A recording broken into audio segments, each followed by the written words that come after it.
23 जून 2026 की वो रात मुंबई में हमेशा की तरह तेज बारिश हो रही थी। चर्च गेट से नाला सोपारा जाने वाली फास्ट लोकल ट्रेन अपनी रफ्तार से दौड़ रही थी।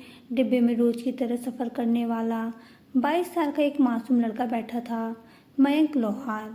मयंक बसई का रहने वाला था और अपने घर लौट रहा था। तभी अंधेरी स्टेशन पर करीब 30 साल का एक शख्स ट्रेन में चढ़ता है, जिसका नाम था रोशन सुवर्णा। रोशन ने उस रात रम की पूरी बोतल पी रखी थी। वो पूरी तरह नशे में धुत था। बाहर से तेज हवा और बारिश का पानी डिब्बे के अंदर आ रहा था, जिसे रोकने के लिए मयंक ने लोकल का दरवाज़ा बंद करने की कोशिश की, लेकिन नशे में चूर रोशन को यह बात बर्दाश्त नहीं हुई। सिर्फ दरवाज़ा बंद करने जैसी मामूली बात पर दोनों में बहस शुरू हो गई। देखते ही देखते बात इतनी बढ़ गई कि डिब्बे के बाकी यात्रियों को बीच बचाव करना पड़ा। लोगों ने मयंक को दूसरी तरफ हटा दिया ताकि मामला शांत हो जाए, लेकिन रोशन का गुस्सा 7वें आसमान पर था। उसने अचानक अपने बैग से में हाथ डाला और एक धारदार चाकू निकाला और बिना सोचे समझे मयंक के पेट में घोंप दिया। हमला इतना अचानक हुआ था कि किसी को संभलने का मौका ही नहीं मिला। डिब्बे में चीख पुकार मच गई। जैसे ही ट्रेन बोरीवली स्टेशन के प्लेटफॉर्म नंबर 6 पर पहुंचने वाली थी, ट्रेन पूरी तरह रुकी भी नहीं थी कि रोशन चलती ट्रेन से कूद गया और प्लेटफॉर्म की भारी भीड़ में गायब हो गया। घायल मयंक को अस्पताल ले जाया गया, लेकिन घाव इतना गहरा था कि डॉक्टरों की तमाम कोशिशों के बाद भी उसकी जान नहीं बचाई जा सकी। बोरीवली रेलवे पुलिस के सामने अब एक बहुत बड़ी चुनौती थी। उनके पास ना तो कातिल का नाम था, ना पता था, तो सिर्फ एक धुंधला चेहरा जो सीसीटीवी और एक यात्री के मोबाइल वीडियो में कैद हुआ था। पुलिस ने तुरंत 7 अलग अलग टीमें बनाई। पुलिस ने चर्च गेट से लेकर नाला सोपारा तक के 400 से ज़्यादा सीसीटीवी कैमरों को खंगाल डाला। तभी एक फुटेज में पुलिस की नज़र आरोपी की टी शर्ट पर पड़ी। उस टी शर्ट पर एक कार्गो हैंडलिंग कंपनी का लोगो बना हुआ था। पुलिस बिना वक्त गवाए उस कंपनी के ऑफिस पहुंची और वहां से कातिल का नाम सामने आया, रोशन सुवर्णा। अब पुलिस के पास उसका नाम, पता और मोबाइल नंबर सब कुछ था। पुलिस की एक टीम टेक्निकल सर्विलांस पर थी, तो दूसरी टीम ने सीसीटीवी के जरिए उस ऑटो रिक्शा को ट्रैक किया जिससे रोशन बोरीवली से मीरा रोड तक की तरफ भागा था। पुलिस जब मीरा रोड के साईं बाबा नगर में उसके घर पहुंची तो दरवाज़ा उसके 65 साल के पिता बाबू सुवर्णा ने खोला।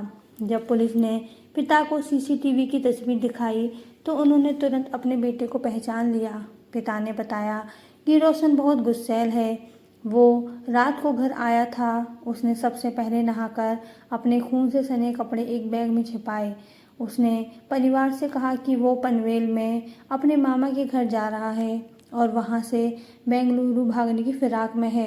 पिता ने पुलिस को रोशन का चालू मोबाइल नंबर भी दे दिया। अब समय बहुत कम था। टेक्निकल सर्विलांस से पता चला कि रोशन की लोकेशन पनवेल में है। पुलिस को खबर मिली कि रोशन ने बेंगलुरु जाने वाली एक प्राइवेट बस में टिकट बुक की है, जो दोपहर ठीक 3 बजे निकलने वाली थी। उस वक्त घड़ी में दोपहर के 2 बज रहे थे, यानी पुलिस के पास सिर्फ 1 घंटा था। अगर वो बस निकल जाती तो रोशन को पकड़ना नामुमकिन हो जाता। इसलिए पुलिस की टीम सादे कपड़ों में आम मुसाफिर बनकर पनवेल बस स्टैंड पर फैल गई। तभी पुलिस को वो शख्स दिखा जो बार बार घबराकर बसों की तरफ देख रहा था। जैसे ही पुलिस को पक्का यकीन हुआ तो उन्होंने उसे चारों तरफ से घेर लिया और धर दबोचा।